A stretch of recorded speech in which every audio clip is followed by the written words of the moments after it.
Bom, alunas, tudo bem?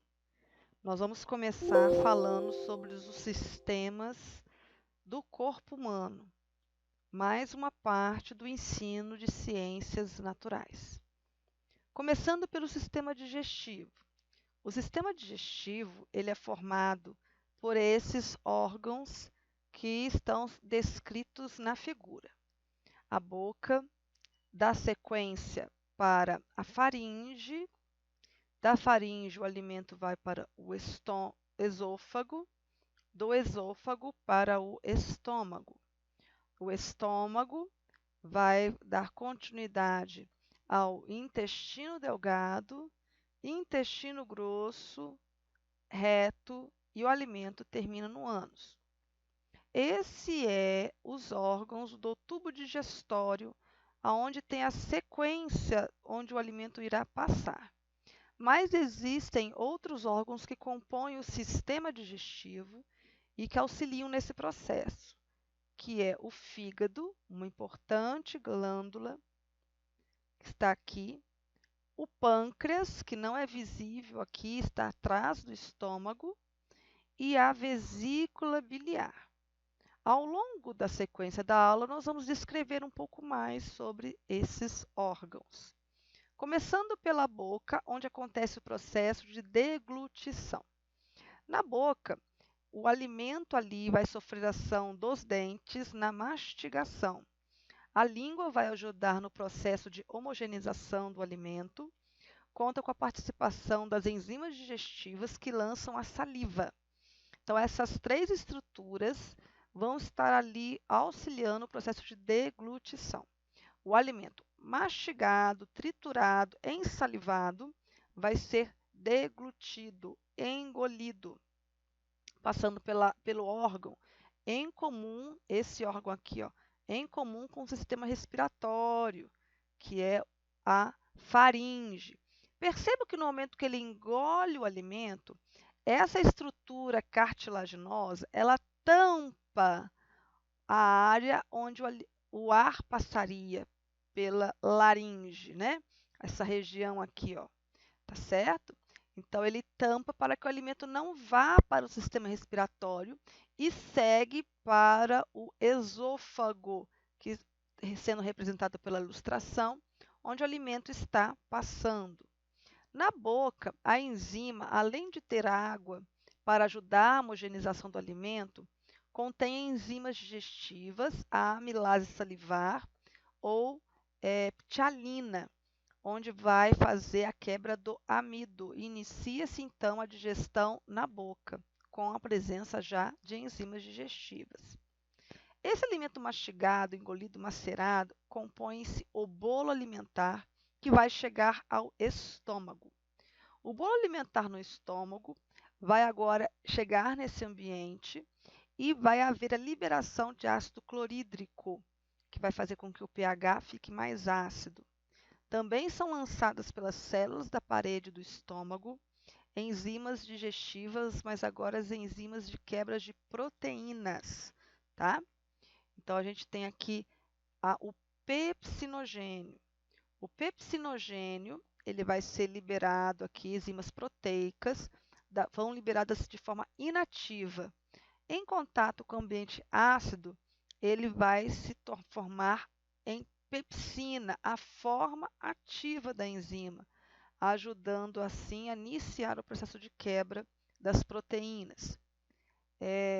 Esse alimento aqui, à medida que ele vai sofrendo ação, a contração muscular do estômago vai fazer com que pequenos bolos desse alimento, já agora com uma outra fase digestória, passem para a sequência do duodeno. Esse alimento que chegou aqui, chamado bolo alimentar, ao passar pelo estômago, muda a sua configuração química. Ele já está um alimento mais umedecido, em processo mais avançado de digestão. E ele agora, ao sair do estômago, ele é chamado de quimo. Esse alimento agora é chamado de quimo. Então, o quimo, em pequenos bolos, vai começar essa pequena porção inicial do duodeno, que é uma parte do intestino delgado. O intestino delgado é dividido em duodeno, jejuno e íleo. Então, essa primeira porção do duodeno vai receber aos poucos o alimento, o quimo, em pequenas porções, para a continuidade da digestão. Então, aqui está mostrando novamente o duodeno, e vocês percebem que conectado ao duodeno nós temos o pâncreas. O pâncreas é um importante órgão em que vai lançar como secreção exócrina, exócrina porque lança em algum espaço na luz, vai lançar enzimas digestivas. Então, nós vamos ter enzimas digestivas para o amido, para as proteínas, para os lipídios. E aí, cada enzima leva o nome do alimento que é quebrado, seguido da palavra ase. Por exemplo, as enzimas que vão quebrar o amido, põe o ase no final, amilase. As enzimas que vão quebrar os lipídios, lipase. As enzimas que vão quebrar as proteínas, protease. Como são muitas proteases, às vezes tem outros nomes para ajudar a diferenciar, tá certo? Então a gente pode ver a pepsina, a quimiotripsina, a tripsina, são todas proteases que vão estar participando no processo digestivo, tá? Essas enzimas lançadas no duodeno vai começar a avançar mais ainda a digestão do quimo, certo? Só que esse alimento que veio ácido do estômago, ele não poderia agir assim porque ele atrapalharia a ação dessas enzimas. Então, além da secreção do pâncreas, percebe que tem o ducto biliar aqui ligado ao fígado, ligado à vesícula biliar, vai lançar a bile para que essa acidez seja neutralizada e as enzimas que são liberadas aqui possam ter o efeito correto da digestão, ok? Então, isso é muito importante, essa neutralização da acidez pela bile, que não é produzida pela vesícula biliar, é produzida pelo fígado e armazenada na vesícula biliar, tá? Uma curiosidade sobre o pâncreas é que o pâncreas é uma glândula mista. Além de produzir secreções para lançar no duodeno, ele também libera secreções no sangue que coordenam o processo de absorção e transporte de nutrientes para as nossas células. Libera a insulina e o glucagon, tá? Esse alimento vai percorrer o intestino delgado através de movimentos peristálticos. Na verdade, desde o esôfago, na parte superior após a deglutição, esse alimento ele vai ser transportado por movimentos peristálticos, aquela famosa barriguinha que ronca. Bom, aquilo ali é um movimento peristáltico, tá? Que vai acontecer ao longo de todo esse trato intestinal pelos músculos que estão ali nesse tubo.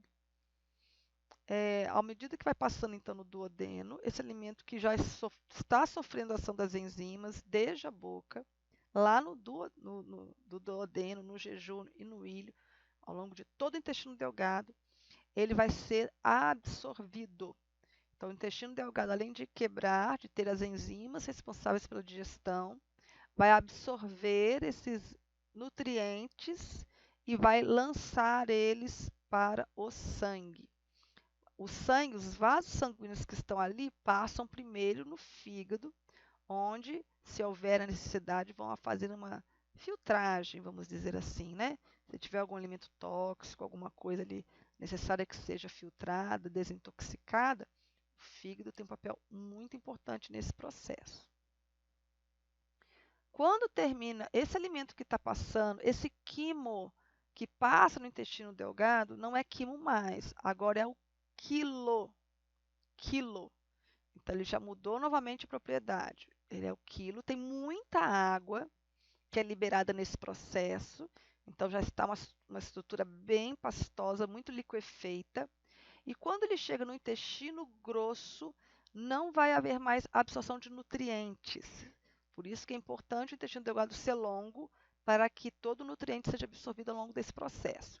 No intestino grosso, esse nutriente, o que vai ser absorvido agora é a água, e se sobrou algum nutriente ali presente, quem vai aproveitar são as bactérias que estão ali. Nós temos muitas bactérias, uma flora bacteriana importante para nós. Essa flora bacteriana utiliza aquilo que não absorvemos e, em troca, produz algumas vitaminas, inclusive do complexo B, como a B12. Manter uma boa flora bacteriana nos nossos intestinos é muito importante para uma boa saúde.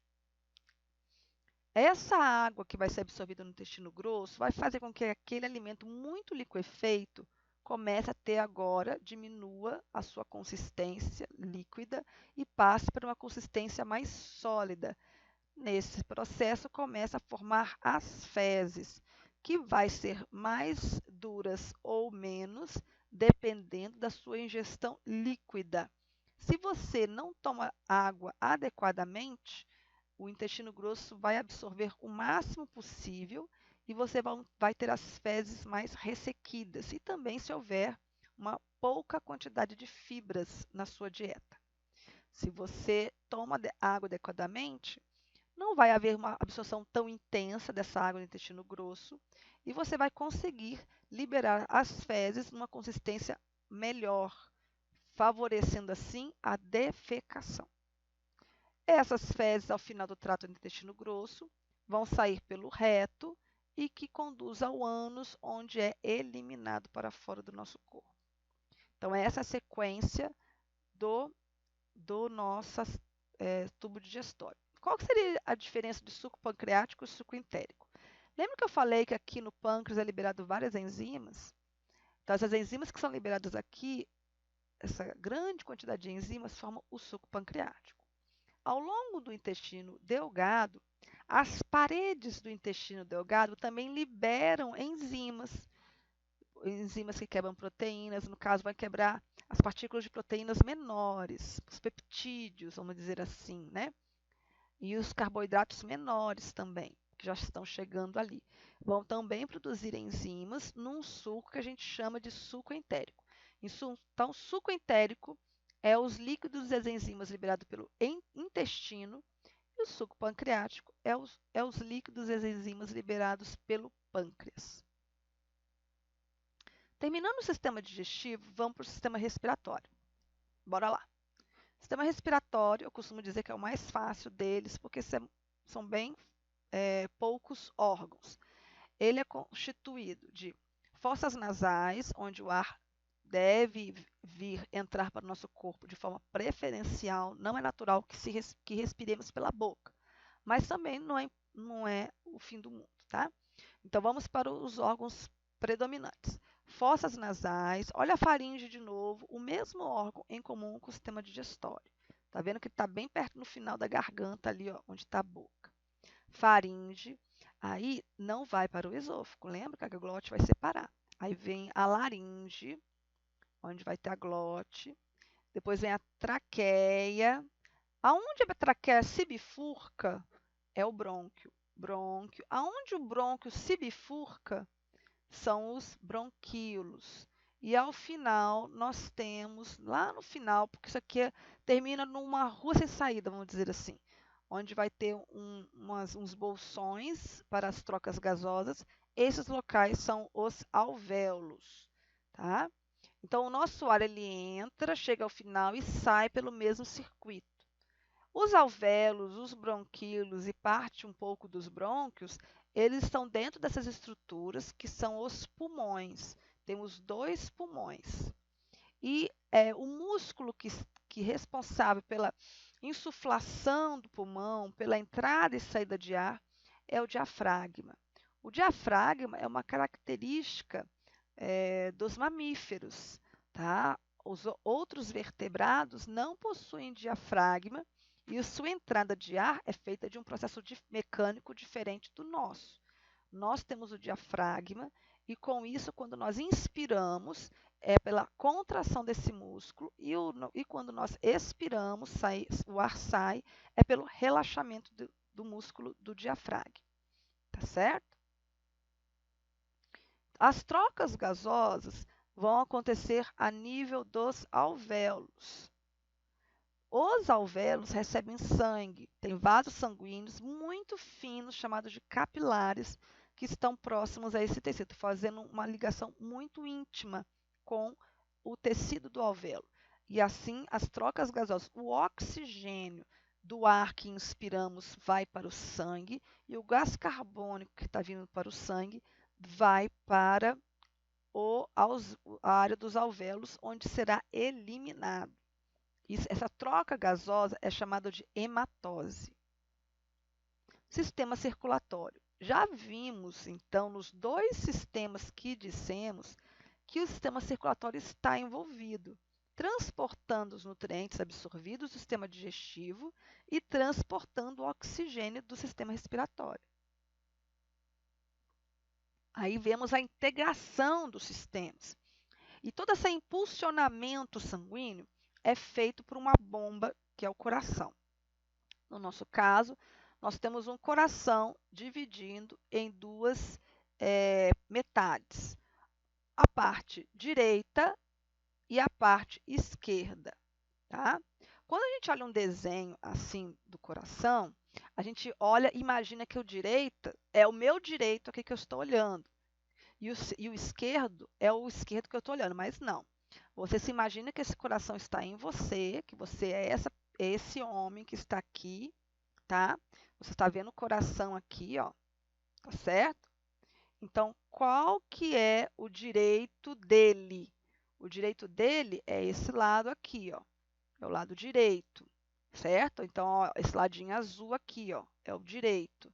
E qual que é o esquerdo dele? É esse aqui, ó.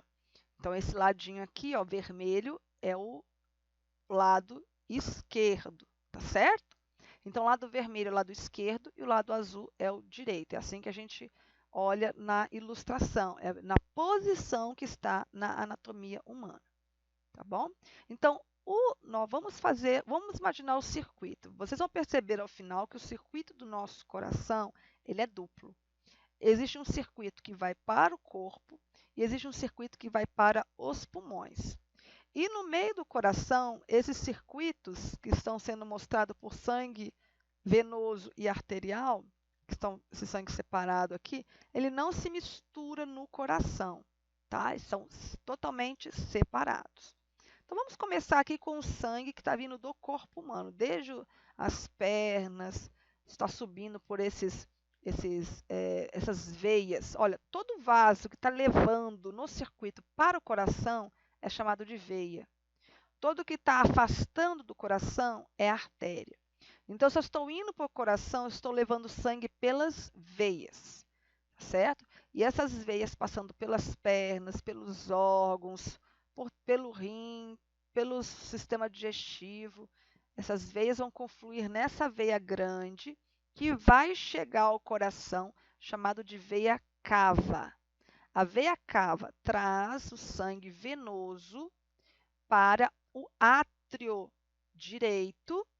Esse sangue depois vai para o ventrículo direito e o coração, quando é bombeado, ele contrai, ele empurra esse sangue, tá, para a saída do coração.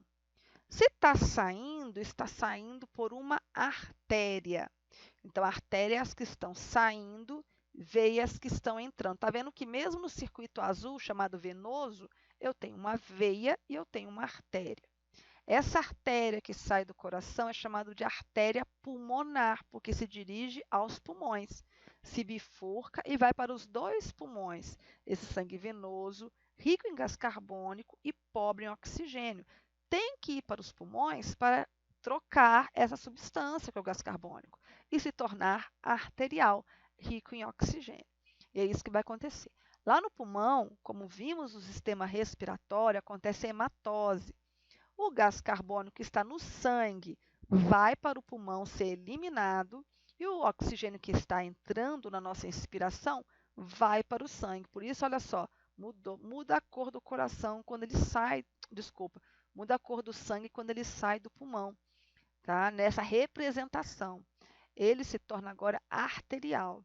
E ele volta para o coração. Opa, se vem para o coração é veia. Venha, veia. Então, se está vindo para o coração, é veia. Que veia é essa? Está vindo do pulmão, veia pulmonar. Então, a veia pulmonar está trazendo sangue, vem para o átrio esquerdo, vai para o ventrículo esquerdo, e quando esse coração contrair os ventrículos, ele vai levar o sangue impulsionado pela artéria aorta para todo o corpo. Nessa representação, a gente está vendo só uma, mas é óbvio que essa artéria aqui, ela vai se bifurcar, porque vai levar, olha esse desenho aqui, ó, olha essa artéria aorta aqui, ó, levando para os membros superiores, levando para a cabeça, que são as veias, as artérias carótidas, tá certo? Então, a gente está vendo aqui que há várias artérias se ramificando, levando esse sangue para os nossos órgãos. E, inclusive, essa principal, ó, levando para os principais órgãos mais internos do nosso corpo. Ok? Levando esse sangue cheio de oxigênio para que esse oxigênio vá para os nossos tecidos. E lá, nos tecidos, haverá uma outra troca. O oxigênio vai para os tecidos e o gás carbônico é retirado. Tá? Sistema urogenital. No sistema urogenital, ele vai fazer a filtragem do sangue dos resíduos. Que resíduos seriam esses? Excessos de minerais da nossa alimentação, que nós não utilizamos totalmente, que foram absorvidos e não usamos. Algum resíduo, alguma toxina, algum resíduo de medicamento que a gente pode tomar. Mas é muito importante lembrarmos que o nosso corpo precisa de alguns elementos para formar a matéria, para construir os nossos tecidos. Nós precisamos de carbono, oxigênio, hidrogênio e nitrogênio. E essas moléculas que trazem esses elementos, né, o carbono, o oxigênio, o hidrogênio, vão ser principalmente os carboidratos. Assim, todas as moléculas orgânicas vão ter esses átomos. E o nitrogênio está muito presente nas proteínas, nos aminoácidos das proteínas. Quando esses nutrientes são quebrados no metabolismo do nosso corpo, ele vai liberar resíduos. O resíduo do hidrogênio é fácil, junto com o oxigênio, forma água. Resíduo de carbono, eu faço gás carbônico, que vai ser eliminado no sistema respiratório. Mas os resíduos de nitrogênio não conseguem sair do nosso corpo via sistema respiratório. Tem que sair por esse sistema. Tá? Então, esse resíduo de nitrogênio no nosso corpo é a ureia. É produzida a ureia, que se torna tóxica à medida que vai se acumulando e não pode acumular.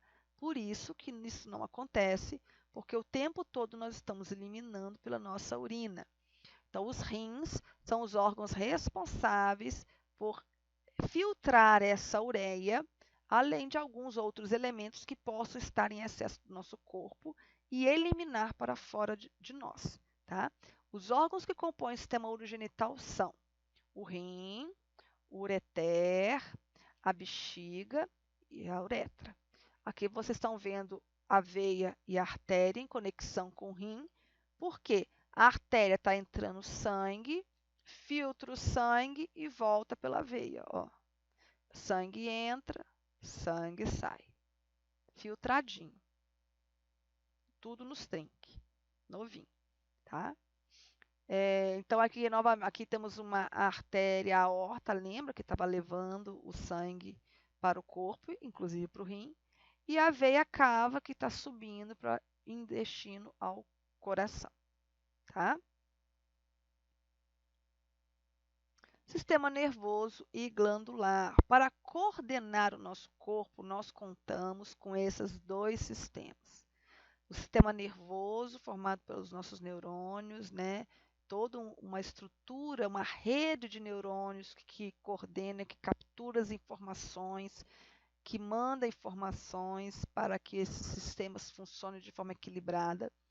E temos o sistema glandular, que vai também processar e mandar informações, mas não via neuronal, e sim substâncias sinalizadoras que vão pelo sangue a órgãos específicos. Essas substâncias são os hormônios. Então, o sistema glandular são aqueles que vão liberar os hormônios. E esses dois sistemas fazem a coordenação e a integração de todos os sistemas, fazendo com que eles funcionem de forma sincronizada. Então, o sistema nervoso, a gente pode analisá-los e fazer uma classificação deles. Essa aqui é uma divisão funcional. A divisão anatômica é sistema nervoso central, sistema nervoso periférico, que são os nervos, né? Agora, essa aqui, percebam que tanto o cérebro quanto a medula, eles estão aqui igualzinho. Só que aqui nós temos nervos que estão fazendo uma função e outros que estão fazendo outra. Então, essa divisão aqui é funcional. E nós temos uma divisão chamada sistema nervoso, é um sistema nervoso autônomo, que funciona sem você mandar, chamado o sistema nervoso simpático, e o outro é parasimpático. Estão percebendo que cada órgão aqui, ele tem uma inervação do simpático e do parasimpático.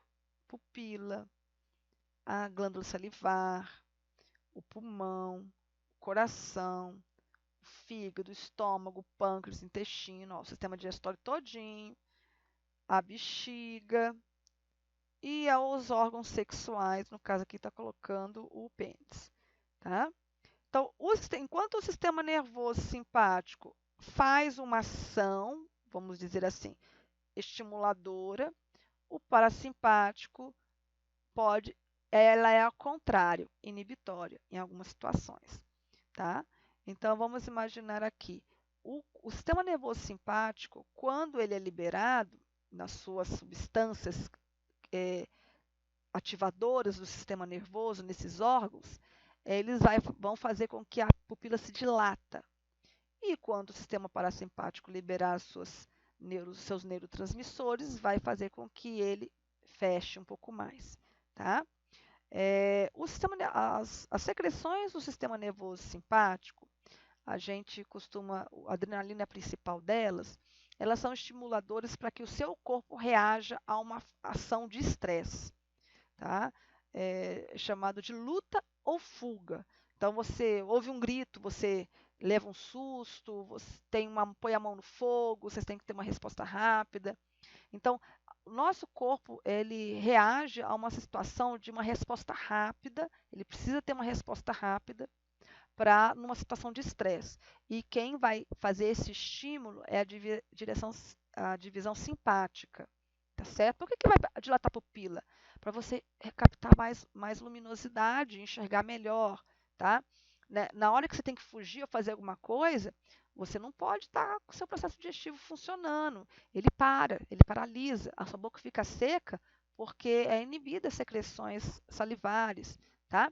O coração começa a bater mais rápido e o sistema respiratório acompanha para levar mais oxigênio para você respirar mais e ter uma resposta mais rápida. Então, perceba como que tem que haver um sincronismo.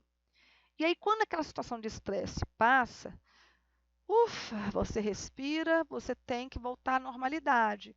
Quem vai fazer você voltar à normalidade agora e você ficar mais tranquilo, diminuir o batimento cardíaco, voltar ao sistema digestório a funcionar, voltar a salivar, é o sistema nervoso parasimpático. Vai fazer voltar a homeostase, a normalidade. Então, é muito importante esses dois sistemas estarem funcionando, integrando aí os seus órgãos e permitindo que a gente funcione bem, tá? Sistema reprodutor. O sistema reprodutor, tá? Sistemas são diferenciados no homem e na mulher. Na anatomia humana do homem, a gente tem aqui, a começar pela glândula, que é a produtora de hormônios e células reprodutoras, que é o testículo, tá certo? O testículo aqui ele vai produzir no homem o espermatozoide e vai produzir também a testosterona, que é o hormônio sexual, certo? Que esse hormônio, no caso, é lançado no sangue, não é lançado no sêmen, não, tá? É lançado no sangue para dar o estímulo, a libido e também o desenvolvimento orgânico masculino, do corpo masculino, que é liberado a partir da puberdade. Bom, o homem produz, a partir da puberdade, o homem produz os espermatozoides e vai produzindo até morrer, tá? Se não houver algum problema, ele vai até morrer.